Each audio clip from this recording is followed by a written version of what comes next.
తెలంగాణలో త్వరలోనే మరో ఉప ఎన్నిక రానుంది. ఎమ్మెల్సీ పదవికి సమర్పించిన కవిత రాజీనామాకు శాసనమండలి చైర్మన్ దాన్ని ఆమోదం తెలిపారు. దాంతో ఖాళీ అయిన ఆ ఎమ్మెల్సీ స్థానానికి ఉప ఎన్నిక అనివార్యమైంది. అయితే ఆ ఉప ఎన్నిక ఎప్పుడు జరుగుతుంది అనేది ఇప్పుడు రాజకీయ వర్గాల్లో హాట్ టాపిక్గా మారింది.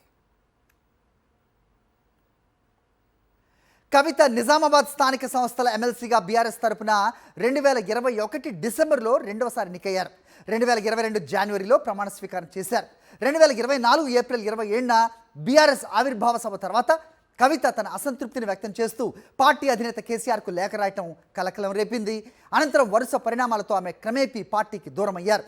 క్రమశిక్షణ రాహిత్యం కారణంతో గత సెప్టెంబర్లో పార్టీ ఆమెను సస్పెండ్ చేయగా అదే రోజు కవిత తన ఎమ్మెల్సీ పదవికి పార్టీ ప్రాథమిక సమసభ్యత్వానికి రాజీనామా చేశారు. గత ఏడాది సెప్టెంబర్ 3న తన పదవికి రాజీనామా చేస్తూ చైర్మన్కు లెటర్ ఇవ్వగా కవిత రాజీనామా ఆమోదంపై నోటిఫికేషన్ జారీ చేశారు లెజిస్లేటివ్ సెక్రటరీ. తాజాగా జరిగిన మండలిలో తన రాజీనామాను ఆమోదించాలని మరోసారి ఆమె రిక్వెస్ట్ చేశారు.